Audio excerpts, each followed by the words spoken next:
Hi hello welcome to all welcome to my channel. ನನ್ನ ಹೆಸರು ಲಕ್ಷ್ಮಿ ಅಂತ. ನಾನು ಈ ಸ್ಟೇಟ್ ಸಿಲೆಬಸ್ 6ನೇ ಕ್ಲಾಸಿಂದ 10ನೇ ತರಗತಿವರೆಗೂ ಏನು ಸಮಾಜ ವಿಜ್ಞಾನ ಕ್ಲಾಸಸ್ ಇದೆಯಲ್ಲ ಅದನ್ನು ಕ್ಲಾಸ್ ಮಾಡ್ತಾ ಇದ್ದೀನಿ. ಯಾರಿಗೆಲ್ಲ ಹೆಲ್ಪ್ಫುಲ್ ಆಗುತ್ತೋ ಅಂದರೆ ಯಾರಿಗೆಲ್ಲ ಅವಶ್ಯಕತೆ ಇದೆಯೋ ಅವರು ದಯವಿಟ್ಟು ನನ್ನ ಈ ವಿಡಿಯೋಗಳನ್ನು ನೋಡಿ. ಇದು TET, GPSR, HSTR ಮತ್ತು PC ಆಗಿರ್ಬೋದು, PSI ಆಗಿರಬಹುದು, KS, PDO, PSI ಎಲ್ಲ ಎಕ್ಸಾಮ್ಗಳಿಗೂ ಉಪಯುಕ್ತ ಆಗುತ್ತೆ. ಇದೇ ರೀತಿಯಾದ ಈ ಸಮಾಜ ವಿಜ್ಞಾನಕ್ಕೆ ಸಂಬಂಧಪಟ್ಟ ಅಷ್ಟೇ ಅಲ್ಲ, ಬೇರೆ ಕರೆಂಟ್ ಅಫೇರ್ಸ್ ಮತ್ತು ಸಾಮಾನ್ಯ ಜ್ಞಾನದ ವಿಡಿಯೋಗಳು ಎಲ್ಲನೂ ಮಾಡ್ತಾ ಇದ್ದೀನಿ. ದಯವಿಟ್ಟು ನನ್ನ ಚಾನೆಲನ್ನು ಸಬ್ಸ್ಕ್ರೈಬ್ ಮಾಡ್ಕೊಳ್ಳಿ. ಯಾರೆಲ್ಲ ಇನ್ನೂ ಸಬ್ಸ್ಕ್ರೈಬ್ ಮಾಡ್ಕೊಂಡಿಲ್ವೋ ಅವರೆಲ್ಲ ಸಬ್ಸ್ಕ್ರೈಬ್ ಮಾಡ್ಕೊಳ್ಳಿ. ಹಾಗೆ ಪಕ್ಕದಲ್ಲಿ ಒಂದು ಬೆಲ್ ಬಟನ್ ಇರುತ್ತೆ, ಅದನ್ನು ಆನ್ ಮಾಡ್ಕೊಳ್ಳಿ. ಯಾಕಂದರೆ ನಾನು ಯಾವುದೇ ಕ್ಲಾಸ್ ಮಾಡಿದರೂ ನಿಮಗೆ ಥಟ್ ಅಂತ ನೋಟಿಫಿಕೇಶನ್ ಬರುತ್ತೆ, ನೀವು ನೋಡಬಹುದು. ಇಲ್ಲಿ ನೋಡೋಣ ಬನ್ನಿ. ಫಸ್ಟ್ ಪಾಠನ ಶುರು ಮಾಡೋಣ. ನೀವು ಕ್ಲಾಸ್ ಕೇಳ್ತಾನೆ ಹಾಗೆ ನೋಟ್ಸ್ ಮಾಡಿಕೊಂಡ್ರೂ ಒಳ್ಳೆಯದು. ಫಸ್ಟ್ ಪಾಠ ಬಂದು ಇತಿಹಾಸದ ಪರಿಚಯ ಮತ್ತು ಆರಂಭಿಕ ಸಮಾಜ. ಇತಿಹಾಸ ಎಂದರೇನು? ಈ ಹಿಂದೆ ನಡೆದು ಹೋದ ಸಂಗತಿಗಳನ್ನು ಕ್ರಮಬದ್ಧವಾಗಿ ಹೇಳುವುದು ಇತಿಹಾಸ.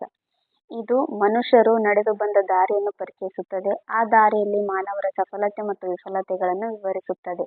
ಇತಿಹಾಸವು ಘಟನೆಗಳನ್ನು ವಿವರಿಸುವಾಗ ಕಾಲ, ಸ್ಥಳ ಮತ್ತು ವ್ಯಕ್ತಿಯ ಕುರಿತು ನಿರ್ದಿಷ್ಟತೆ ಮತ್ತು ಖಚಿತತೆಯನ್ನು ಹೊಂದಿರುತ್ತದೆ. ಆದರೆ ಆ ಘಟನೆಯು ಯಾವಾಗ, ಎಲ್ಲಿ ಮತ್ತು ಯಾರಿಂದ ನಡೆಯಿತು ಎಂಬುದರ ಸ್ಪಷ್ಟತೆ ಇರುತ್ತದೆ. ಈ ಸ್ಪಷ್ಟತೆ ಇಲ್ಲವಾದರೆ ಇತಿಹಾಸವು ಕಥೆಯಾಗಿ ಹೋಗುತ್ತದೆ. ಇದರಲ್ಲಿ ಇಂಪಾರ್ಟೆಂಟ್ ಏನಂದರೆ, ಈ GPSRಗೆ ಕೇಳ್ತಾರೆ ಇತಿಹಾಸ ಅಂದ್ರೇನು ಅಂತ. ಆವಾಗ ಈ ಹಿಂದೆ ನಡೆದು ಹೋದ ಸಂಗತಿಗಳನ್ನು ಕ್ರಮಬದ್ಧವಾಗಿ ಹೇಳುವುದೇ ಇತಿಹಾಸ. ಇದು ಮನುಷ್ಯರು ನಡೆದು ಬಂದ ದಾರಿಯನ್ನು ಪರಿಚಯಿಸುತ್ತದೆ. ಆ ದಾರಿಯಲ್ಲಿ ಮಾನವರ ಸಫಲತೆ ಮತ್ತು ವಿಫಲತೆಗಳನ್ನು ವಿವರಿಸುತ್ತದೆ. ಇದನ್ನೇ ಇತಿಹಾಸ ಎಂದು ಕರೀತಾರೆ ಅಂತ ನೀವು ಬರೀಬಹುದು. ಇದು ಶಾರ್ಟ್ ನೋಟ್ಸ್ ಆಗಿ ಬರೀಬೇಕು. ಯಾಕಂದರೆ ಅಲ್ಲಿ 2 ಮಾರ್ಕ್ಸಿಗೆ 3 ಮಾರ್ಕ್ಸಿಗೆ ಈ ಥರ ಇರುತ್ತೆ. ಆವಾಗ ಆ ಕ್ವಶನ್ ಎಷ್ಟು ಮಾರ್ಕ್ಸಿಗಿದೆ ಅನ್ನೋದ್ರ ಮೇಲೆ ನೀವು ಲೆಂತಿಯಾಗಿ ಬರೀಬೇಕು. 2 ಮಾರ್ಕ್ಸ್ ಆದರೆ ಇಷ್ಟು ಬರೀಬೇಕು. ಸ್ವಲ್ಪ 3 ಮಾರ್ಕ್ಸ್ 4 ಮಾರ್ಕ್ಸ್ ಥರ ಏನಾರು ಇತ್ತು ಅಂದರೆ ಸ್ವಲ್ಪ ಜಾಸ್ತಿನೇ ಬರೀಬೇಕು. ಕತೆ ಮತ್ತು ಇತಿಹಾಸಕ್ಕೆ ಇರೋ ವ್ಯತ್ಯಾಸ ಏನು ಗಮನಿಸಿ ಅಂತ ಕೊಟ್ಟಿದ್ದಾರೆ ನೋಡ್ರಿ. ಕತೆ ಅಂತಂದ್ರೆ ಒಂದಾನೊಂದು ಕಾಲದಲ್ಲಿ ಒಂದಾನೊಂದು ಊರಿನಲ್ಲಿ ಒಬ್ಬ ರಾಜನಿದ್ದ, ಅವನೊಂದು ಯುದ್ಧ ಮಾಡಿದ, ಈ ಥರ. ಅಂದರೆ ನಮ್ಮ ಅಜ್ಜಿ ಕಾಲಂದ್ರಲ್ಲಿ ಎಲ್ಲ ಹೇಳ್ತಿದ್ರಲ್ಲ, ಒಂದಾನೊಂದು ಊರಲ್ಲಿ ಈ ಥರ ಒಬ್ಬ ಅಜ್ಜಿ ಇದ್ರು, ಅವ್ರು ಈ ಥರ ಇದ್ರು ಅಂತ ಈ ಥರ ಎಲ್ಲ ಹೇಳ್ತಾರಲ್ಲ, ಅದೆಲ್ಲ ಕತೆ. ಅದಕ್ಕೇನು ಆಧಾರ ಅಂತೇನು ಇರೋದಿಲ್ಲ. ಬಟ್ ಇತಿಹಾಸ ಅಂದರೆ ಸಾಮಾನ್ಯ ಶಕ ಪೂರ್ವ 261ರಲ್ಲಿ ಪಾಟಲಿಪುತ್ರದಲ್ಲಿ ಆಳುತ್ತಿದ್ದ ಅಶೋಕನೆಂಬ ರಾಜನು ಕಳಿಂಗ ರಾಜ್ಯದ ಮೇಲೆ ಯುದ್ಧ ಮಾಡಿದನು. ಇದು ಇತಿಹಾಸ. ಇತಿಹಾಸ ಅಂದರೆ ಒಂದು ಪ್ರೂಫ್ ಇರುತ್ತೆ, ಅದಕ್ಕೆ ಮಾತ್ರ ಇತಿಹಾಸ ಅಂತಾರೆ. ಸುಮ್ಮನೆ ಬಾಯಿ ಮಾತಲ್ಲಿ ಹೇಳಿದ್ರೆ ಅದು ಇತಿಹಾಸನಲ್ಲ, ಕತೆ ಅಂತಾರೆ ಅದಕ್ಕೆ. ಸೊ ಇದು ಇಂಪಾರ್ಟೆಂಟ್ ನೋಡ್ರಿ, ಸ್ವಲ್ಪ ನೋಡ್ಕೊಳ್ರಿ. ವ್ಯತ್ಯಾಸ ಏನಂತ ನೋಡ್ಕೊಳ್ರಿ. ಇತಿಹಾಸ ಏಕೆ ಬೇಕು? ಇತಿಹಾಸ ಯಾಕೆ ಬೇಕು ಅಂದರೆ, ಮಕ್ಕಳೇ, ನೀವು ಒಮ್ಮೆ ಬೆಂಕಿಯ ಜ್ವಾಲೆಯನ್ನು ಮುಟ್ಟುತ್ತೀರಿ ಎಂದಿಟ್ಟುಕೊಳ್ಳಿ. ಏನಾಗುತ್ತದೆ? ಬೆಂಕಿ ಸುಡುತ್ತದೆ, ಅಷ್ಟೇ ಅಲ್ಲ? ಇದುವೇ ಅನುಭವ. ಮತ್ತೊಮ್ಮೆ ನೀವು ಬೆಂಕಿಯ ಜ್ವಾಲೆಯನ್ನು ಮುಟ್ಟುತ್ತೀರಾ? ಇಲ್ಲ. ಏಕೆಂದರೆ ಈ ಮೊದಲು ಬೆಂಕಿಯು ಸುಟ್ಟ ಅನುಭವ ನಿಮಗೆ ಇರುತ್ತದೆ ಅಲ್ಲವೇ? ಹೌದು. ಇದನ್ನೇ ನೆನಪು ಅಥವಾ ಜ್ಞಾಪಕ ಶಕ್ತಿ ಇಲ್ಲವೇ ಸ್ಮರಣ ಶಕ್ತಿ ಎಂದು ಕರೆಯುತ್ತೇವೆ. ಒಂದು ವೇಳೆ ಮನುಷ್ಯರಿಗೆ ಸ್ಮರಣ ಶಕ್ತಿ ಇಲ್ಲದೆ ಹೋದರೆ ಏನು ಮಾಡುತ್ತಿದ್ದರು? ಮಾಡಿದ ತಪ್ಪುಗಳನ್ನೇ ಮತ್ತೆ ಮತ್ತೆ ಮಾಡುತ್ತಿದ್ದರು ಅಲ್ಲವೇ? ಇದರಿಂದ ಮಾನವರ ಪ್ರಗತಿ ಸಾಧ್ಯವಾಗುತ್ತಿರಲಿಲ್ಲ. ಹಾಗಾದರೆ ಮನುಷ್ಯರ ಪ್ರಗತಿಗೆ ಸ್ಮರಣ ಶಕ್ತಿ ಇದ್ದಂತೆ ಒಂದು ಸಮಾಜ ಅಥವಾ ಒಂದು ದೇಶದ ಪ್ರಗತಿಗೆ ಸ್ಮರಣ ಶಕ್ತಿ ಇರಲೇಬೇಕಲ್ಲವೇ? ಹೌದು, ಇರಬೇಕು. ಹಾಗಾದರೆ ಯಾವುದು ಸಮಾಜಕ್ಕೆ ಅಥವಾ ದೇಶಕ್ಕೆ ಇರಬಹುದಾದ ಸ್ಮರಣ ಶಕ್ತಿ? ಇದೇ ಇತಿಹಾಸ. ಮನುಷ್ಯರಿಗೆ ಸ್ಮರಣ ಶಕ್ತಿ ಇದ್ದಂತೆ ಒಂದು ಸಮಾಜಕ್ಕೆ, ರಾಜ್ಯಕ್ಕೆ, ದೇಶಕ್ಕೆ ಅಷ್ಟೇ ಅಲ್ಲ, ಇಡೀ ಜಗತ್ತಿಗೆ ಇತಿಹಾಸವೇ ಸ್ಮರಣ ಶಕ್ತಿಯಾಗಿದೆ. ಇತಿಹಾಸವು ನಮ್ಮ ಪೂರ್ವಿಕರು ಕೈಗೊಂಡ ಒಳ್ಳೆಯ ಮತ್ತು ತಪ್ಪು ತೀರ್ಮಾನಗಳಿಂದ ಅನುಭವಿಸಿದ ಸುಖ ದುಃಖಗಳನ್ನು, ಕಷ್ಟಗಳನ್ನು ತಿಳಿಸುತ್ತದೆ. ಅಲ್ಲದೆ ಮುಂದಿನ ತೀರ್ಮಾನಗಳನ್ನು ಕೈಗೊಳ್ಳುವಾಗ ಎಚ್ಚರಿಸುತ್ತದೆ. ಇತಿಹಾಸದಲ್ಲಿನ ನಮ್ಮ ಪೂರ್ವಿಕರ ತತ್ವಾದರ್ಶಗಳು, ವಿಚಾರಧಾರೆಗಳು ಮುಂದಿನ ತಲೆಮಾರುಗಳಿಗೆ ಮಾದರಿಯೂ ದಾರಿದೀಪವೂ ಆಗುತ್ತದೆ. ಅವರ ಶೌರ್ಯ, ಪರಾಕ್ರಮ ಮತ್ತು ತ್ಯಾಗ ಬಲಿದಾನಗಳು ನಂತರದ ಪೀಳಿಗೆಗೆ ಸ್ಫೂರ್ತಿಯೂ ಆಗುತ್ತದೆ. ಅಷ್ಟೇ ಅಲ್ಲದೆ ನಮ್ಮ ಸಂಸ್ಕೃತಿ ಪರಂಪರೆಯನ್ನು ಪರಿಚಯಿಸುವ ಮೂಲಕ ಅಭಿಮಾನ ಮತ್ತು ಗೌರವವನ್ನು ಇತಿಹಾಸವು ಮೂಡಿಸುತ್ತದೆ. ಇದರಿಂದ ಏನಾಗುತ್ತಂದ್ರೆ, ಈಗ ಹಿಂದೆ ಏನಾದರೂ ಒಬ್ರು ಒಂದು ತಪ್ಪು ಮಾಡಿರ್ತಾರ ಅಂತ ಇಟ್ಕೊಳ್ಳಿ, ಅದನ್ನ ಮುಂದಿನ ಪೀಳಿಗೆಯವರು ಮಾಡಬಾರ್ದು ಅನ್ನೋ ಅನುಭವ ಸಿಗುತ್ತೆ ಈ ಇತಿಹಾಸದಿಂದ. ಇದು ಮೇನ್ ಇಂಪಾರ್ಟೆಂಟ್. ಇತಿಹಾಸವನ್ನು ಹೇಗೆ ರಚಿಸಬೇಕು ಎಂಬುದನ್ನು ಮೊಟ್ಟ ಮೊದಲು ತೋರಿಸಿಕೊಟ್ಟವರು ಗ್ರೀಕ್ ದೇಶದ ಹೆರೋಡೋಟಸ್. ಆದ್ದರಿಂದ ಅವರನ್ನು ಇತಿಹಾಸದ ಪಿತಾಮಹ ಎಂದು ಕರೀತಾರೆ. ಆಧಾರಗಳನ್ನು ನೋಡೋಣ. ಇತಿಹಾಸ ರಚಿಸುವವರನ್ನು ಇತಿಹಾಸಕಾರರು ಎನ್ನುತ್ತಾರೆ. ಇವರು ಇತಿಹಾಸವನ್ನು ನಿರ್ದಿಷ್ಟವಾಗಿ ಮತ್ತು ಖಚಿತವಾಗಿ ಹೇಳಲು ಸಾಕ್ಷ್ಯಾಧಾರಗಳನ್ನು ಬಳಸಿಕೊಳ್ಳುತ್ತಾರೆ. ಆದ್ದರಿಂದ ಆಧಾರವಿಲ್ಲದೆ ಇತಿಹಾಸವಿಲ್ಲ ಎಂದು ಹೇಳಲಾಗುವುದು. ಇತಿಹಾಸದ ಆಧಾರಗಳಲ್ಲಿ ಪ್ರಮುಖವಾಗಿ 2 ವಿಧಗಳಿವೆ. ಒಂದು ಸಾಹಿತ್ಯ ಆಧಾರಗಳು, ಇನ್ನೊಂದು ಪುರಾತತ್ವ ಆಧಾರಗಳು. ಸಾಹಿತ್ಯ ಆಧಾರಗಳು ಯಾವುವಂದ್ರೆ, ಇತಿಹಾಸದ ಹಿನ್ನೆಲೆಯಲ್ಲಿ ಸಾಹಿತ್ಯ ಎಂದರೆ ಬರವಣಿಗೆ ಅಥವಾ ಬಾಯಿಂದ ಬಾಯಿಗೆ ಹರಿದು ಬಂದಿರುವ ಸಂಗತಿಗಳು. ಇವುಗಳಲ್ಲಿ 2 ವಿಧಗಳು. ಒಂದು ಲಿಖಿತ ಸಾಹಿತ್ಯ, ಇನ್ನೊಂದು ಮೌಖಿಕ ಸಾಹಿತ್ಯ. ಲಿಖಿತ ಸಾಹಿತ್ಯವನ್ನು ದೇಶೀಯ ಸಾಹಿತ್ಯ ಮತ್ತು ವಿದೇಶೀಯ ಸಾಹಿತ್ಯಗಳೆಂದು ವಿಂಗಡಿಸಲಾಗುವುದು. ಮೌಖಿಕ ಸಾಹಿತ್ಯವು ಜನಪದ ಗೀತೆ, ಕಥೆ, ಲಾವಣಿ, ಐತಿಹ್ಯ ಮೊದಲಾದವುಗಳನ್ನು ಒಳಗೊಂಡಿರುತ್ತದೆ. ಲಿಖಿತ ಸಾಹಿತ್ಯ ರಚಿಸುವವರು ಅಕ್ಷರಸ್ಥರಾದರೆ, ಮೌಖಿಕ ಸಾಹಿತ್ಯವನ್ನು ರಚಿಸುವವರು ಅನಕ್ಷರರಾಗಿರುತ್ತಾರೆ. ಆದ್ದರಿಂದ ಅನಕ್ಷರಸ್ಥರಾಗಿರುವುದರಿಂದಲೇ ಅವರು ಬಾಯಿ ಮಾತಲ್ಲಿ ಈ ಸಾಹಿತ್ಯವನ್ನು ರಚನೆ ಮಾಡಿರ್ತಾರೆ. ಪುರಾತತ್ವ ಆಧಾರಗಳು. ಹಿಂದಿನ ಮಾನವರು ನಿರ್ಮಿಸಿದ ಮತ್ತು ಬಳಸಿದ ಭೌತಿಕ ವಸ್ತುಗಳ ಅವಶೇಷಗಳೇ ಪುರಾತತ್ವ ಆಧಾರಗಳೆಂದು ಕರೆಯುವರು. ಭೂಮಿಯ ಒಳಗೆ ಹುದುಗಿ ಹೋಗಿರುವ ಅವಶೇಷಗಳನ್ನು ಉತ್ಖನನದ ಮೂಲಕ ಹೊರತೆಗೆಯಲಾಗುವುದು. ಪುರಾತತ್ವ ಆಧಾರಗಳ ವ್ಯಾಪ್ತಿಗೆ ಮಡಕೆ ಚೂರುಗಳು, ನಾಣ್ಯಗಳು, ಶಾಸನಗಳು, ಸ್ಮಾರಕಗಳು ಮತ್ತಿತರ ಅವಶೇಷಗಳು ಒಳಪಡುತ್ತವೆ. ಇಲ್ಲಿ ನೋಡ್ರಿ, ಇಲ್ಲಿ ಇಂಪಾರ್ಟೆಂಟ್ ಇದೆ ನೋಡ್ರಿ. ಈ ಸಾಹಿತ್ಯ ಆಧಾರಗಳಂತಂದ್ರೆ ಅದರಲ್ಲಿ ಲಿಖಿತ ಸಾಹಿತ್ಯ ಮತ್ತೆ ಮೌಖಿಕ ಸಾಹಿತ್ಯ ಅಂತ ಬರುತ್ತೆ. ಅದೇ ಪುರಾತತ್ವ ಆಧಾರಗಳಂತ ಬಂದ್ರೆ ಇವು ತುಂಬಾ ಇಂಪಾರ್ಟೆಂಟ್ ನೋಡ್ರಿ. ಯಾವ್ಯಾವಂದ್ರೆ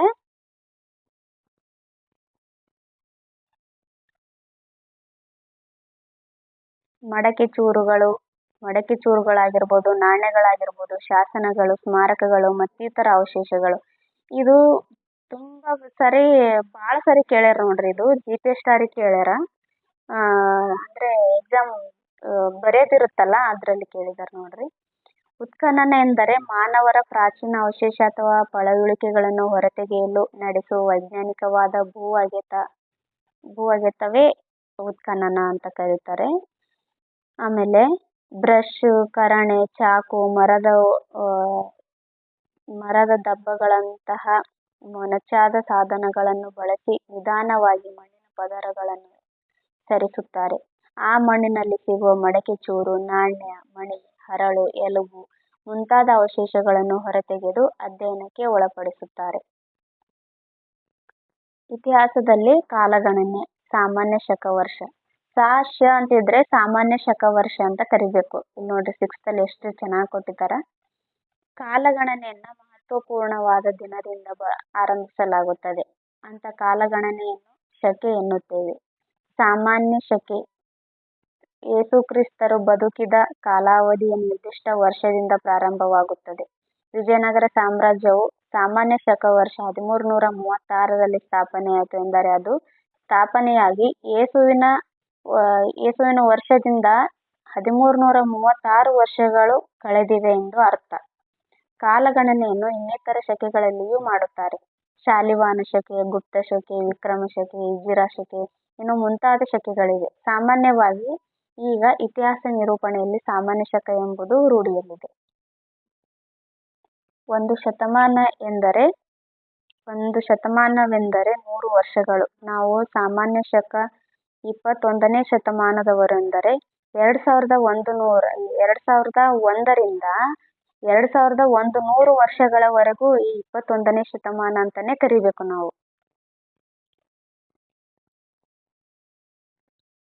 ಇಸವಿಗಳು ಮಾನವನ ಪ್ರಗತಿಯನ್ನು ಅರ್ಥ ಮಾಡಿಕೊಳ್ಳಲು ಸಹಾಯ ಮಾಡುತ್ತದೆ. ಘಟನೆಗಳು ನಡೆದ ಕಾಲಕ್ರಮವನ್ನು ತಿಳಿಸುವುದೇ ಇಸವಿಗಳನ್ನು ಸೂಚಿಸುವ ಉದ್ದೇಶವಾಗಿದೆ.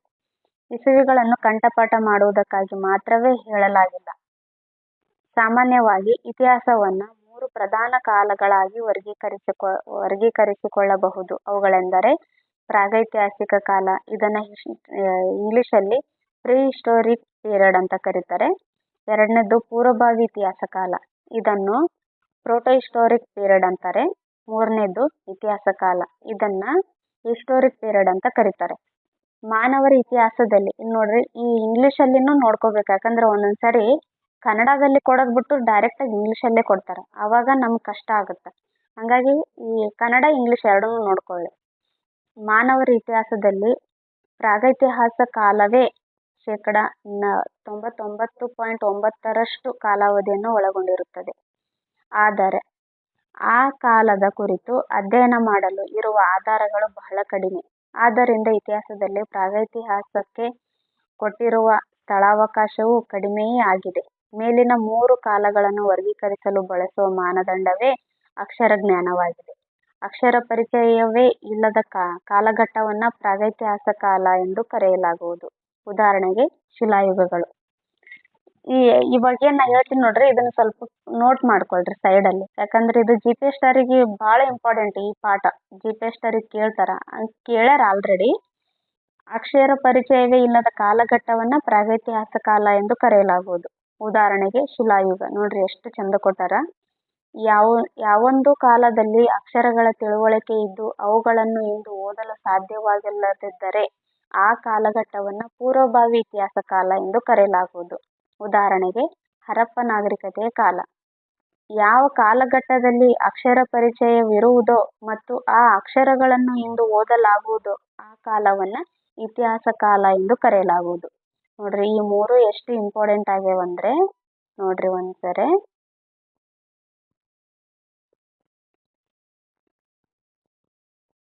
ಇದು ಒಂದು ಪ್ರಾಗೈತಿಹಾಸ ಕಾಲ. ಆಮೇಲೆ ಈ ಮೂರು ನೋಡ್ರಿ, ಇಷ್ಟು ನೋಟ್ ಮಾಡ್ಕೊಂಡ್ಬಿಡ್ರಿ. ಯಾಕಂದ್ರ ಬಹಳ ಇಂಪಾರ್ಟೆಂಟ್ ಇದು. ಪ್ರಾಗೈತಿಹಾಸ ಕಾಲ, ಪೂರ್ವಭಾವಿ ಇತಿಹಾಸ ಕಾಲ, ಇತಿಹಾಸ ಕಾಲ, ಈ 3ನ್ನ ನೋಟ್ ಮಾಡ್ಕೊಳ್ರಿ. ಜೀವ ವಿಕಾಸದ ಹಾದಿಯಲ್ಲಿ ಮೊದಲು ಏಕಕೋಶ ಜೀವಿಗಳು, ನಂತರ ಮೃದ್ವಂಗಿಗಳು, ಮೀನು, ಸಸ್ಯ, ಕೀಟ, ಉಭಯವಾಸಿ, ರೆಕ್ಕೆಯುಳ್ಳ ಕೀಟ, ಸರೀಸೃಪ, ಪಕ್ಷಿಗಳು, ಸಸ್ತನಿಗಳು, ಹೂ ಬಿಡುವ ಸಸ್ಯ, ಹುಲ್ಲು, ವಾನರ, ದ್ವಿಪದಿಗಳು ವಿಕಾಸ ಹೊಂದಿದವು. ನೋಡ್ರಿ, ಇದು 1 by 1 ಬಹಳ ಇಂಪಾರ್ಟೆಂಟ್. ಇದು ಕರೆಕ್ಟಾಗಿ ನೋಡ್ರಿ. ಏಕಕೋಶ ಜೀವಿಗಳು ಫಸ್ಟ್ ಬಂದಿರೋದೇ ಏಕಕೋಶ ಜೀವಿಗಳು, ನಂತರ ಮೃದ್ವಂಗಿಗಳು ಬಂದು, ಆನಂತರ ಮೀನು, ಆನಂತರ ಸಸ್ಯ, ನಂತರ ಕೀಟ, ಆನಂತರ ಉಭಯವಾಸಿ, ಆನಂತರ ರೆಕ್ಕೆಯುಳ್ಳ ಕೀಟ, ಆಮೇಲೆ ಸರೀಸೃಪ, ಪಕ್ಷಿಗಳು, ಸಸ್ತನಿಗಳು, ಹೂ ಬಿಡುವ ಸಸ್ಯ, ಹುಲ್ಲು, ವಾನರ, ಆಮೇಲೆ ದ್ವಿಪದಿಗಳು. ಲಾಸ್ಟಿಗೆ ಬಂದಿರೋದೇ ದ್ವಿಪದಿಗಳು ಈ ವಿಕಾಸ ಹೊಂದಿದವು. ಸುಮಾರು 18 ಲಕ್ಷ ವರ್ಷಗಳ ಹಿಂದೆ ಮಾನವರ ವಿಕಾಸವಾಯಿತು. 18 ಲಕ್ಷ ವರ್ಷಗಳ ಹಿಂದೆ ಮಾನವರ ವಿಕಾಸವಾಯಿತು. ಆದ್ದರಿಂದ ಮಾನವರ ದೈಹಿಕ ರಚನೆಯನ್ನು ಹೊಂದಿದ್ದ ಮಾನವರು ಮೊದಲು ದಕ್ಷಿಣ ಆಫ್ರಿಕಾದಲ್ಲಿ ಕಾಣಿಸಿಕೊಂಡರು.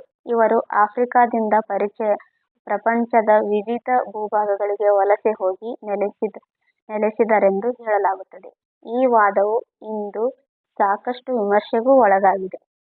ಪ್ರಾಗೈತಿಹಾಸಿಕ ಕಾಲದಲ್ಲಿ 3 ಹಂತಗಳಿವೆ. ನೋಡ್ರಿ, 18 ಲಕ್ಷ ವರ್ಷಗಳ ಹಿಂದೆ ಮಾನವರು ವಿಕಾಸ ಕಂಡಿವಿ ನಾವು. ಅಂದ್ರೆ ನಾವು ವಿಕಾಸವಾಗಿದ್ದು 18 ವರ್ಷಗಳ ಹಿಂದೆ. ನಾವು ಫಸ್ಟ್ ಕಂಡು ಬಂದಿದ್ದು ದಕ್ಷಿಣ ಆಫ್ರಿಕಾದಲ್ಲಿ. ಆ ನಂತರ ಅಲ್ಲಿಂದ ಬೇರೆ ಬೇರೆ ಕಡೆ ವಲಸೆ ಹೋಗಿ ಈ ಪ್ರಪಂಚದಲ್ಲಿ ಮನುಷ್ಯರು ಸೃಷ್ಟಿಯಾಗಿದ್ದಾರಂತ ಅರ್ಥ. ಬಟ್ ಇಂದು ಬಹಳಷ್ಟು ವಾದ ವಿವಾದ ಆಕತ್ತೈತಂತ ಅದೇನು ಇದು ಮಾಡ್ಕೋಬೇಡ್ರಿ. ಪ್ರಾಗೈತಿಹಾಸ ಕಾಲದಲ್ಲಿ 3 ಹಂತಗಳಿವೆ: ಹಳೆ ಶಿಲಾಯುಗ, ಮಧ್ಯ ಶಿಲಾಯುಗ ಮತ್ತು ನವಶಿಲಾಯುಗ. ನೋಡ್ರಿ, ಈಗ ನಾನು ಏನು ಕ್ಲಾಸ್ ಹೇಳಕತ್ತೀನಿ ಇದು ಭಾಳ ಅಂದ್ರೆ ಭಾಳ ಇಂಪಾರ್ಟೆಂಟ್. ಈ ಹಳೆ ಶಿಲಾಯುಗದ ಸ್ಥಳಗಳು ಕೇಳ್ತಾರ. ಆಮೇಲೆ ಹಳೆ ಶಿಲಾಯುಗ ಅಂದ್ರೆ ಏನಂತ ಕೇಳ್ತಾರ. ಹಳೆ ಶಿಲಾಯುಗದಲ್ಲಿ ಕೆಲವೊಂದಿಷ್ಟು ಪರಿಕರಗಳು ಸಿಕ್ಕವ, ಅದು ಯಾವುವು ಅಂತ ಕೇಳ್ತಾರ. ಸೊ ಇದನ್ನ ಕ್ಲಾಸ್ ಚೆನ್ನಾಗಿ ಕೇಳ್ರಿ. ಈ ಕಾಲವು ಮಾನವರ ಇತಿಹಾಸದ ಆರಂಭಿಕ ಪುರಾತತ್ವ ಹಂತವಾಗಿದೆ. ಆರ್ಕಲಾಜಿಕಲ್, ಪುರಾತಾತ್ವಿಕ ಅಂದ್ರೆ ಆರ್ಕಲಾಜಿಕಲ್. ಈ ಕಾಲದ ಮಾನವರು ಹಣ್ಣು ಹಂಪಲು ಗೆಡ್ಡೆಗೆಣಸುಗಳನ್ನು ತಿಂದು ಬದುಕುತ್ತಿದ್ದರು. ಅಲೆಮಾರಿಗಳಾಗಿದ್ದ ಇವರು ಆಹಾರವನ್ನು ಅರಸುತ್ತಾ ಗವಿಗಳಲ್ಲಿ ಕಲ್ಲಾಸರೆಗಳಲ್ಲಿ ವಾಸಿಸುತ್ತಿದ್ದರು. ಹೆರೆಚಕ್ಕೆ, ಚಾಕು, ಕಲ್ಲುಳಿ, ಮೊನೆ ಮುಂತಾದ ದೊಡ್ಡ ದೊಡ್ಡ ಶಿಲಾ ಉಪಕರಣಗಳನ್ನು ಬೆಣಚುಕಲ್ಲುಗಳಿಂದ ತಯಾರಿಸಿಕೊಳ್ಳುತ್ತಿದ್ದರು. ಎಲೆ ಮತ್ತು ತೊಗಟೆಗಳನ್ನು ಹೊದಿಕೆಯಾಗಿ ಬಳಸುತ್ತಿದ್ದರು. ಇಲ್ಲಿ ನೋಡ್ರಿ, ಇದು ಇಂಪಾರ್ಟೆಂಟ್ ನೋಡ್ರಿ. ಇಲ್ಲಿ ಆಹಾರವನ್ನು ಅರಸುತ್ತಾ ಗವಿಗಳಲ್ಲಿ ಕಲ್ಲಾಸರೆಗಳಲ್ಲಿ ವಾಸಿಸುತ್ತಿದ್ದರು. ಆಮೇಲೆ ಹೆರೆಚಕ್ಕೆ, ಇಲ್ಲಿ ನೋಡ್ರಿ, ಹೆರೆಚಕ್ಕೆ, ಚಾಕು, ಕಲ್ಲುಳಿ, ಮೊನೆ ಮುಂತಾದ ದೊಡ್ಡ ದೊಡ್ಡ ಶಿಲಾ ಉಪಕರಣಗಳನ್ನ ಬೆಣಚುಕಲ್ಲುಗಳಿಂದ ತಯಾರಿಸುತ್ತಿದ್ದರು. ಯಾವ ಕಲ್ಲುಗಳಿಂದ? ಬೆಣಚುಕಲ್ಲುಗಳಿಂದ ಈ ಎಲ್ಲಾನ ತಯಾರು ಮಾಡ್ಕೊಂತಿದ್ರು ಅವ್ರು. ಯಾಕಂದ್ರೆ ಅವು ಒಂಥರ ಆಯುಧಗಳಿದ್ದಂಗ ಅವರಿಗೆ. ಎಲೆ ತೊಗಟೆಗಳನ್ನ ಹೊದಿಕೆಗಳಾಗಿ ಬಳಸುತ್ತಿದ್ದರು. ಎಲ್ಲಾ ಕಾಲಗಳಲ್ಲಿಯೂ ಹಣ್ಣು ಹಂಪಲು ಗೆಡ್ಡೆಗೆಣಸು ದೊರಕುತ್ತಿರಲಿಲ್ಲ. ಹಳೆಯ ಶಿಲಾಯುಗದ ಕೊನೆಯ ಕಾಲಘಟ್ಟದಲ್ಲಿ, ನೋಡ್ರಿ ಇದು ಇಂಪಾರ್ಟೆಂಟ್, ಹಳೆಯ ಶಿಲಾಯುಗದ ಕೊನೆಯ ಕಾಲಘಟ್ಟದಲ್ಲಿ ಆಹಾರಕ್ಕಾಗಿ ಬೇಟೆಯಾಡುವುದು ಮತ್ತು ಮೀನು ಹಿಡಿಯುವುದನ್ನು ಕಲಿತರು.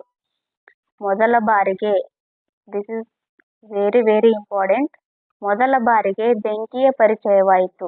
ಮೊದಲ ಬಾರಿಗೆ ಬೆಂಕಿ ಪರಿಚಯವಾಗಿದ್ದ ಶಿಲಾಯುಗ ಯಾವುದು ಅಂತಂದ್ರೆ ಅದು ಹಳೆಯ ಶಿಲಾಯುಗ. ಹಳೆಯ ಶಿಲಾಯುಗದ ಪ್ರಮುಖ ನೆಲೆಗಳು.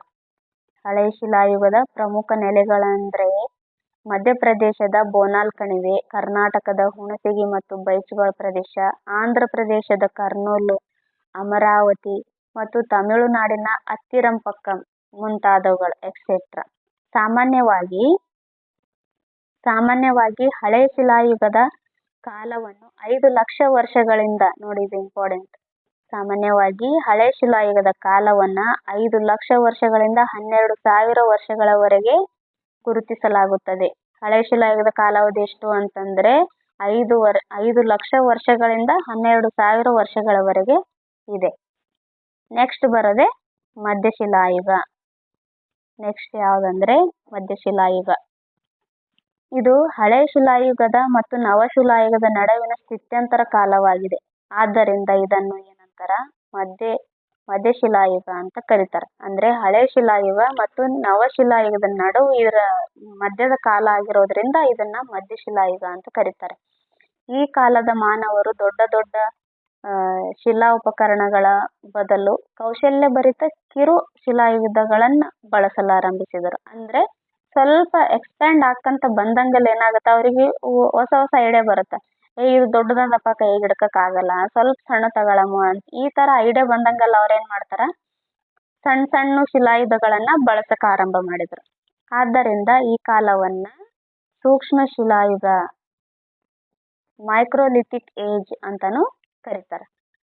ಈ ಕಿರು ಆಯುಧಗಳನ್ನು ಬಾಣದ ತುದಿಗೆ ಅಥವಾ ಕಟ್ಟಿಗೆಯ ತುದಿಗೆ ಸಿಕ್ಕಿಸಿ ಬರ್ಜಿಯಂತೆ ಬಳಸಿ ಬೇಟೆಯಾಡುತ್ತಿದ್ದರು. ಕಾಡು ಧಾನ್ಯಗಳನ್ನು ಆಹಾರಕ್ಕಾಗಿ ಸಂಗ್ರಹಿಸಿ ಇಡುತ್ತಿದ್ದರು. ಧಾನ್ಯಗಳಲ್ಲಿ ಬೇಟೆಗಳಾಗಲಿ ನಿರಂತರವಾಗಿ ದೊರಕುತ್ತಿರಲಿಲ್ಲ. ಅನೇಕ ವೇಳೆ ಹಸಿವಿನಿಂದ ಕಾಲ ಕಳೆಯಬೇಕಾದ ಸಂದರ್ಭಗಳು ಬರುತ್ತಿದ್ದವು. ಅದಕ್ಕಾಗಿ ಇವರೇನ್ ಮಾಡಿದ್ರು, ಇವರು ಕಂಡುಕೊಂಡ ಮಾರ್ಗ ಏನೆಂದ್ರೆ ಬೇಟೆಯ ಸಂದರ್ಭದಲ್ಲಿ ಗಾಯಗೊಂಡ ಬದುಕುಳಿದ ಪ್ರಾಣಿಗಳು ಅಥವಾ ದೊರೆತ ಮರಿಗಳನ್ನ ತಂದು ತಮ್ಮೊಟ್ಟಿಗೆ ಸಾಕೊಂತಿದ್ರು. ಅವ್ರಿಗೆ ಯಾವಾಗ ಒಂದು ವಿಧದಲ್ಲಿ ಈ ಪ್ರಾಣಿಗಳು ಅವರಿಗೆ ಕಾಯ್ದಿರಿಸಿದ ತುರ್ತು ಕಾಲದ ಆಹಾರಗಳಾಗಿ ಬಳಕೆಯಾಗುತ್ತಿದ್ದವು. ಯಾಕಂದ್ರೆ ಅವ್ರಿಗೆ ಯಾವಾಗ ಆಹಾರ ಸಿಗ್ತಿರ್ಲಿಲ್ಲಲ್ಲ ಆವಾಗ ಆ ಪ್ರಾಣಿಗಳನ್ನ ಅವರು ತಿಂತಿದ್ರು. ಇದು ನಿಧಾನವಾಗಿ ಪಶುಪಾಲನೆಗೆ ಚಾಲನೆ ಕೊಟ್ಟಿತ್ತು. ನೋಡ್ರಿ, ಅಲ್ಲಿ ಆಹಾರಕ್ಕಾಗಿ ಅವ್ರೇನು ಬೇಟೆಯಾಡೋ ಟೈಮಲ್ಲಿ ಬದುಕುಳಿದ ಪ್ರಾಣಿಗಳನ್ನ ತಗೊಂಡ್ಬಂದು ಸಾಕೊಂತಿದ್ರಲ್ಲ, ಅದನ್ನೇ ನಿಧಾನವಾಗಿ ಏನಾಯ್ತು, ಪಶುಪಾಲನೆ ಆಯ್ತು. ಮಧ್ಯಶಿಲಾಯುಗದ ಮಾನವರು ಇದು ನಿಧಾನವಾಗಿ ಪಶುಪಾಲನೆಗೆ ಚಾಲನೆ ಕೊಟ್ಟಿತ್ತು. ನೋಡ್ರಿ, ಇಂತಿಂತ ಸಣ್ಣ ಸಣ್ಣ ಕೀ ಪಾಯಿಂಟ್ಸ್ ಇರ್ತಾವಲ್ಲ, ಅದನ್ನ ಬರೆದು ನೋಟ್ ಮಾಡ್ಕೊಂಡಿಟ್ಕೋರಿ, ತುಂಬಾ ಯೂಸ್ ಆಗುತ್ತೆ. ಮಧ್ಯಶಿಲಾಯುಗದ ಮಾನವರು ತಮ್ಮ ಮತ್ತು ಪಶುಗಳ ಆಹಾರಕ್ಕಾಗಿ ನಿರಂತರವಾಗಿ ಅಲೆದಾಡುತ್ತಿದ್ದರು. ಬಿಡುವಿನ ವೇಳೆಯಲ್ಲಿ ಬೀಡು ಬಿಟ್ಟ ಸ್ಥಳಗಳ ಕಲ್ಲಾಸರೆಗಳ ಮೇಲೆ ಚಿತ್ರಗಳನ್ನು ಬಿಡಿಸುತ್ತಿದ್ದರು. ಪ್ರಾಣಿಗಳ ಚರ್ಮಗಳನ್ನು ತಮ್ಮ ಮೇಲುದಿಕೆಗಳಾಗಿ ಬಳಸುತ್ತಿದ್ದರು. ಬೆಂಕಿಯ ಪರಿಚಯ ಚೆನ್ನಾಗಿ ಇತ್ತು. ಇಲ್ಲಿ ನೋಡ್ರಿ, ಅಲ್ಲಿ ಮೊದಲ ಬಾರಿಗೆ ಹಳೆ ಶಿಲಾಯುಗದಲ್ಲಿ ಮೊದಲ ಬಾರಿಗೆ ಬೆಂಕಿ ಪರಿಚಯ ಆಗುತ್ತೆ. ಬಟ್ ಇಲ್ಲಿ ಬೆಂಕಿ ಪರಿಚಯ ಚೆನ್ನಾಗಿ ಇರುತ್ತೆ, ಯಾಕಂದ್ರೆ ಅಲ್ಲಿಂದ ಇಲ್ಲಿ ಬಂದಿರುತ್ತಲ್ಲ, ಹಂಗಾಗಿ ಚೆನ್ನಾಗಿ ಗೊತ್ತಿರುತ್ತದೆ ಬೆಂಕಿ ಪರಿಚಯ. ಈ ಕಾಲದ ನೆಲೆಗಳಲ್ಲಿ ಮಧ್ಯಪ್ರದೇಶದ ಭಿಂಬೆಟ್ಕ ಅಂದ್ರೆ ಮಧ್ಯಶಿಲಾಯುಗದ ನೆಲೆಗಳು ಯಾವ್ಯಾವಂದರೆ ಮಧ್ಯಪ್ರದೇಶದ ಭಿಂಬೆಟ್ಕ, ಆದಮ್ಗರ್, ಕರ್ನಾಟಕದ ಬ್ರಹ್ಮಗಿರಿ, ಕನಗನಹಳ್ಳಿ, ರಾಜಸ್ಥಾನದ ಬಾಗೋರ್, ಗಣೇಶ್ವರ್ ಬಾಗೋರ್ ಎರಡು ರಾಜಸ್ಥಾನದಲ್ಲೇ ಬರ್ತವೆ ನೋಡ್ರಿ, ಪಶ್ಚಿಮ ಬಂಗಾಳದ ಬೀರ್ಬಾನ್ಪುರ್, ಆಂಧ್ರ ಪ್ರದೇಶದ ವಾನ್ಪಸಾರಿ, ಉತ್ತರ ಪ್ರದೇಶದ ಸರಾಯ್ ನಹರ್ ರಾಯ್, ಮಹಾದಹ ಮುಂತಾದವುಗಳು ಇವೇನು ಮಧ್ಯಪ್ರದೇಶದ ಪ್ರಮುಖ ನೆಲೆಗಳಾಗಿವೆ. ಮಧ್ಯಶಿಲಾಯುಗದ ಕಾಲವು ಇಂದಿಗೆ 12,000 ವರ್ಷಗಳಿಂದ 9,000 ವರ್ಷಗಳವರೆಗೆ, ಅಲ್ಲಿ 5,00,000 ವರ್ಷಗಳಿಂದ 12,000 ವರ್ಷಗಳವರೆಗೆ ಇರುತ್ತೆ. ಬಟ್ ಇಲ್ಲಿ ಹಳೆ ಶಿಲಾಯುಗದಾಯ್ತು. ಇದು ಮಧ್ಯಶಿಲಾಯುಗದಲ್ಲಿ 12,000 ವರ್ಷಗಳಿಂದ 9,000 ವರ್ಷಗಳವರೆಗೆ ಇತ್ತೆಂದು ಸಾಮಾನ್ಯವಾಗಿ ಗುರುತಿಸಲಾಗುವುದು. ನೆಕ್ಸ್ಟ್ ಬರೋದೇ ನವಶಿಲಾಯುಗ. ನವಶಿಲಾಯುಗ 3ನೇ ಶಿಲಾಯುಗ. ಇದು ಮಧ್ಯಶಿಲಾಯುಗದ ಮಾನವರು ಪಶುಪಾಲಕರಾಗಿದ್ದರಿಂದ ಅವರಿಗೂ ಅವರ ಪಶುಗಳಿಗೂ ಆಗಾಗ ಆಹಾರದ ಅಭಾವ ಸೃಷ್ಟಿಯಾಗುತ್ತಿತ್ತು. ಆದ್ದರಿಂದ ಆ ಜನರು ಆಹಾರಕ್ಕಾಗಿ ಅಲೆಯುವುದನ್ನು ಬಿಟ್ಟು ನವಶಿಲಾಯುಗದಲ್ಲಿ ಆಹಾರ ಉತ್ಪಾದನೆಗೆ ಮುಂದಾದರು. ನದಿ ತೀರಗಳಲ್ಲಿ ಫಲವತ್ತಾದ ಮೆಕ್ಕಲು ಮಣ್ಣುಗಳಲ್ಲಿ ಕೃಷಿಯನ್ನು ಆರಂಭಿಸಿದರು. ಕೃಷಿಯು ನವಶಿಲಾಯುಗದ ಜನರಿಗೆ ಧಾನ್ಯವನ್ನು ಮತ್ತು ಅವರ ಪಶುಗಳಿಗೆ ಮೇವನ್ನು ಪೂರೈಸಿತು. ಆದ್ದರಿಂದ ಅಲೆಮಾರಿ ಬದುಕನ್ನು ತೊರೆದು ಸೂಕ್ತ ಪ್ರದೇಶದಲ್ಲಿ ನೆಲೆಸಲಾರಂಭಿಸಿದರು. ಹೀಗೆ ಕೃಷಿಯು ಸಂಸ್ಕೃತಿ ಮತ್ತು ನಾಗರಿಕತೆಗಳ ಉದಯಕ್ಕೆ ಮೊದಲ ಹೆಜ್ಜೆಯಾಯಿತು. ನೋಡ್ರಿ, ಕೃಷಿ ಏನಾಯ್ತು? ಕೃಷಿ ಸಂಸ್ಕೃತಿ ಮತ್ತು ನಾಗರಿಕತೆಯ ಉದಯಕ್ಕೆ ಮೊದಲ ಹೆಜ್ಜೆಯಾಯಿತು. ಭಾರತದ ಉಪಖಂಡದಲ್ಲಿ ಕೃಷಿಯ ಆರಂಭಿಕ ಕುರುಹುಗಳು ಎಲ್ಲಿ ಕಂಡುಬರುತ್ತೆ ಅಂದ್ರೆ ಪಾಕಿಸ್ತಾನದ ಮೆಹರ್ಗರ್ನಲ್ಲಿ ಕಂಡುಬರುತ್ತೆ. ಭಾರತದ ಉಪಖಂಡದಲ್ಲಿ ಕೃಷಿಯ ಆರಂಭಿಕ ಕುರು ಎಲ್ಲಿ ಕಂಡು ಬಂತು ಅಂದ್ರೆ ಪಾಕಿಸ್ತಾನದ ಮೆಹರ್ಗರ್ನಲ್ಲಿ ಕಂಡುಬರುತ್ತೆ. ಇದು ಇಂಪಾರ್ಟೆಂಟ್ ನೋಡ್ರಿ, ನೋಟ್ ಮಾಡ್ಕೊಳ್ರಿ. ಇಲ್ಲಿನ ಜನರು ವಾಸಕ್ಕೆ ಒಣ ಇಟ್ಟಿಗೆಗಳಿಂದ ಮನೆಗಳನ್ನು ನಿರ್ಮಿಸಿದರೆ ಕಾಶ್ಮೀರದ ಬುರ್ಜ್ ಹೋಮ್ನಲ್ಲಿ ಜನರು ಏನ್ ಮಾಡ್ತಾರ, ನೆಲದೊಳಗೆ ಗುಹೆಗಳನ್ನು ನಿರ್ಮಿಸಿಕೊಂಡಿದ್ದರು. ಕೃಷಿಯಲ್ಲಿ ಉತ್ಪಾದಿಸಿದ ಧಾನ್ಯವನ್ನು ಸಂಗ್ರಹಿಸಿಡುವ ಸಮಸ್ಯೆ ಎದುರಾದಾಗ ಕೈಯಿಂದ ಮಣ್ಣಿನ ಮಡಕೆ ಮಾಡುವ ವಿಧಾನ ಕಂಡುಕೊಂಡರು. ಅಲ್ಲದೆ ಹೆರೆಯುವ, ಕುಟ್ಟುವ, ಬೀಸುವ ಸಾಧನಗಳನ್ನು ಬಳಕೆಗೆ ತಂದರು. ಈ ಕಾಲದಲ್ಲಿ ಆರಂಭಿಕ ಹಳ್ಳಿಗಳು ಏಳಿಗೆಗೆ ಬಂದವು. ಚಕ್ರದ ಪರಿಚಯವಾದ ನಂತರ ಗುಣಾತ್ಮಕ ಮತ್ತು ವೈವಿಧ್ಯಮಯ ಮಡಕೆಗಳ ತಯಾರಿಕೆಗೆ ಸಾಧ್ಯವಾಯಿತು. ಈ ಕಾಲದಲ್ಲಿ ಕಲ್ಲಿನ ಆಯುಧಗಳನ್ನು ಚೆನ್ನಾಗಿ ಉಜ್ಜಿ ನಯಗೊಳಿಸಿ ಬಳಸುತ್ತಿದ್ದರು. ಬಳ್ಳಾರಿ ಸಮೀಪದ ನೋಡ್ರಿ, ಇಲ್ಲಿನ ನೆಲೆಗಳಂತಂದ್ರೆ ನವಶಿಲಾಯುಗದ ನೆಲೆಗಳಂದ್ರೆ ಬಳ್ಳಾರಿ ಸಮೀಪದ ಸಂಗನಕಲ್ಲು ಈ ರೀತಿಯ ಆಯುಧಗಳ ಉತ್ಪಾದನಾ ನೆಲೆಗಳಾಗಿದೆ. ಸಂಗನಕಲ್ಲು ನವಶಿಲಾಯುಗದ ಆಯುಧಗಳ ಉತ್ಪಾದನಾ ನೆಲೆಯಾಗಿದೆ. ವಿಶೇಷವಾಗಿ ಕೈಗೊಡಲಿ, ಮೊಳೆಗಳಿಂದ ತಯಾರಿಸಿದ ಆಯುಧಗಳನ್ನು ಬಳಸುತ್ತಿದ್ದರು. ಕರ್ನಾಟಕದ ಈ ನೆಲೆಗಳು ನೋಡ್ರಿ, ಕರ್ನಾಟಕದ ಬನಹಳ್ಳಿ, ಬ್ರಹ್ಮಗಿರಿ, ಬೂದಿಹಾಳ, ಹಳ್ಳೂರು, ಪಿಪ್ಲಿಹಳ, ಟಿ. ನರಸೀಪುರ, ಉತ್ನೂರು ಮತ್ತು ಬಿಹಾರದ ಚಿರಾಂಡ್ ಮುಂತಾದ ಕಡೆಗಳಲ್ಲಿ ನವಶಿಲಾಯುಗದ ನೆಲೆಗಳು ಕಂಡುಬಂದಿವೆ. ಈ ಕಾಲವನ್ನ 9,000 ವರ್ಷದಿಂದ 5,000 ವರ್ಷಗಳವರೆಗೆ ಗುರುತಿಸಬಹುದು. ಹಳೆ ಶಿಲಾಯುಗ 5,00,000 ವರ್ಷಗಳಿಂದ 12,000 ವರ್ಷಗಳು, ಮಧ್ಯಶಿಲಾಯುಗ 12,000 ವರ್ಷಗಳಿಂದ 9,000 ವರ್ಷಗಳು, ಮತ್ತು ಈ ನವಶಿಲಾಯುಗ ಇಂದಿಗೆ 9,000 ವರ್ಷದಿಂದ 5,000 ವರ್ಷಗಳವರೆಗೆ ಗುರುತಿಸಬಹುದು. ನೋಡ್ರಿ ಭಾರತದಲ್ಲಿ ಶಿಲಾಯುಗದ ನೆಲೆಗಳು ಹೆಂಗಿದ್ದಾವೆ ನೋಡ್ರಿ. ಇಲ್ಲಿ ನೋಡ್ರಿ, ಇಲ್ಲಿ ಬುರ್ಜ್ ಹೋಮ್ ಇದೆ, ಇಲ್ಲಿ ಬುರ್ಜ್ ಹೋಮ್ ಇದೆ, ಇಲ್ಲಿ ಮೆಹರ್ಗರ್ ಇದೆ. ಮೆಹರ್ಗರ್ ಏನು ಮೊದಲ ಕೃಷಿ ಕಂಡು ಬಂದಿದ್ದು. ಬುರ್ಜ್ ಹೋಮ್ ನಲ್ಲಿ ಜನರು ಗುಹೆ ತರ ನೆಲದೊಳಗೆ ಗುಹೆಯನ್ನು ತೋಡ್ಕೊಂಡು ಅಲ್ಲಿ ವಾಸ ಮಾಡ್ತಿದ್ರು. ಗಣೇಶ್ವರ್ ಎಲ್ಲಿ ಬರುತ್ತೆ ನೋಡ್ರಿ, ಬಾಗೋರ್ ಇದೆ, ಮಹಾದಹ ಮಧ್ಯಪ್ರದೇಶ್, ಸರಾಯನ್ ಹರ್ರಾಯ್ ಇದು ಕೂಡ ಮಧ್ಯಪ್ರದೇಶ್, ಚಿರಾಂಡ್, ಭಿಂಬೆಟ್ಕಾ, ಆದಮ್ಗರ್. ನೋಡ್ರಿ ಈ ಮ್ಯಾಪ್ ಎಷ್ಟು ಚೆನ್ನಾಗಿ ಕೊಟ್ಟಾರ ನೋಡ್ರಿ. ಮ್ಯಾಪ್ ಚೆನ್ನಾಗಿ ನೋಡ್ಕೊಳ್ರಿ ಇದನ್ನ. ಇಲ್ಲಿ ಆಲ್ರೆಡಿ ಇಲ್ಲಿನೂ ಕೊಟ್ಟಿದ್ದಾರೆ ನೋಡ್ರಿ. ಈ ಬ್ಲೂ ಕಲರ್ ಅಲ್ಲಿ ಇತ್ತು ಅಂತಂದ್ರೆ ಅದು ಹಳೆ ಶಿಲಾಯುಗ. ಬ್ಲೂ ಕಲರ್ ಎಲ್ಲಿ ಬರುತ್ತೆ ನೋಡ್ರಿ. ರೆಡ್ ಕಲರ್ ಬಂದ್ರೆ ಮಧ್ಯ ಶಿಲಾಯುಗ, ಗ್ರೀನ್ ಕಲರ್ ಬಂದ್ರೆ ಅದು ನವಶಿಲಾಯುಗ. ನೋಡ್ರಿ ಎಷ್ಟು ಚೆನ್ನಾಗಿ ಕೊಟ್ಟಿದ್ದಾರೆ, ನೋಡ್ಕೊಳ್ರಿ ಇದನ್ನ ಒಂದ್ಸರಿ. ನೆಕ್ಸ್ಟ್ ಲೋಹಗಳ ಯುಗ. ನವಶಿಲಾಯುಗದ ಕೊನೆಯ ಕಾಲಕ್ಕೆ ಲೋಹಗಳ ಬಳಕೆ ಆರಂಭವಾಗಿತ್ತು. ಮೊದಲು ಮಾನವರು ಬಳಸಿದ ಲೋಹ ತಾಮ್ರ. ಮಾನವರು ಬಳಸಿದ ಮೊದಲ ಲೋಹ ಯಾವುದು ಅಂತಂದ್ರೆ ಅದು ತಾಮ್ರ. ಓಕೆ, ತಾಮ್ರಕ್ಕೆ ತವರವನ್ನು ಸೇರಿಸಿ ಕಂಚು ಉತ್ಪಾದಿಸುವುದನ್ನು ಕಲಿತರು. ಕಂಚು ತಾಮ್ರಕ್ಕಿಂತ ಗಡುಸಾದ ಒಂದು ಮಿಶ್ರ ಲೋಹವಾಗಿತ್ತು. ತಾಮ್ರ ಮತ್ತು ಕಂಚಿನ ಶಿಲಾಯುಗ. ತಾಮ್ರ ಮತ್ತು ಕಂಚಿನ ಶಿಲಾಯುಗದ ಪ್ರಮಾಣ ಅತ್ಯಲ್ಪವಾಗಿದ್ದರಿಂದ ಅವುಗಳ ಜೊತೆಯಲ್ಲಿಯೇ ಶಿಲಾಯುಧಗಳು ಮುಂದುವರೆದವು. ಆದ್ದರಿಂದ ಈ ಕಾಲವನ್ನು ತಾಮ್ರ ಮತ್ತು ಕಂಚಿನ ಶಿಲಾಯುಗ ಎಂದು ಕರೆಯಲಾಗುವುದು. ಇದು 5,000 ವರ್ಷಗಳಿಂದೀಚೆಗೆ ಕಂಡುಬರುತ್ತದೆ. ಕೃಷಿ ಮತ್ತು ಪಶುಪಾಲನೆ ಪ್ರಧಾನ ಉದ್ಯೋಗವಾಗಿತ್ತು. ಕೃಷಿ ಮತ್ತು ಪಶುಪಾಲನೆ ಪ್ರಧಾನ ಉದ್ಯೋಗವಾಗಿತ್ತು. ಚಕ್ರಗಳಿಂದ ಮಾಡಿದ ಅಲಂಕೃತ ಮಡಕೆಗಳು ಈ ಕಾಲದಲ್ಲಿ ಕಂಡುಬರುತ್ತವೆ. ತಾಮ್ರದ ಉಪಕರಣಗಳು, ಆಭರಣಗಳು ದೊರಕಿವೆ.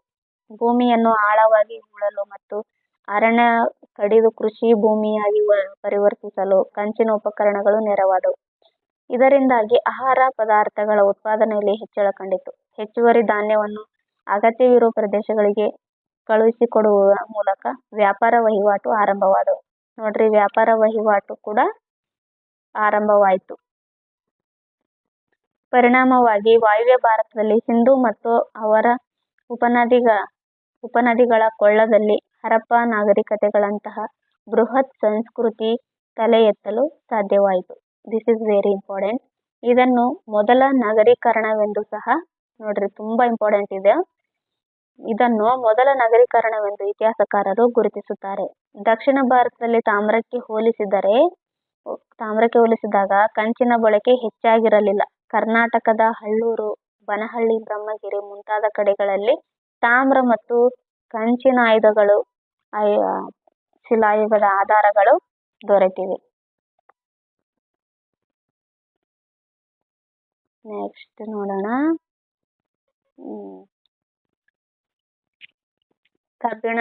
ಕಬ್ಬಿಣ ಯುಗ ಬಂತು. ಕಬ್ಬಿಣ ಅತ್ಯಂತ ಗಡುಸಾದ ಲೋಹ. ಇದು ದಕ್ಷಿಣ ಭಾರತದಲ್ಲಿ ತಾಮ್ರಕ್ಕೂ ಮೊದಲೇ ಬಳಕೆಯಲ್ಲಿತ್ತು. ಕಬ್ಬಿಣವು 3,500 ವರ್ಷಗಳ ಹಿಂದೆಯೇ ದಕ್ಷಿಣ ಭಾರತದಲ್ಲಿ ಬಳಕೆಗೆ ಬಂದಿತ್ತು. ಈ ಕಾಲವನ್ನು ಬೃಹತ್ ಶಿಲಾ ಸಂಸ್ಕೃತಿಯ ಕಾಲವೆಂದು ಕರೆಯುತ್ತಾರೆ. ಕಬ್ಬಿಣದ ಆಯುಧ ಮತ್ತು ಸಲಕರಣೆಗಳು ಕೃಷಿ ಹಾಗೂ ಕರಕುಶಲ ಉತ್ಪಾದನೆಯಲ್ಲಿ ನೆರವಾದವು.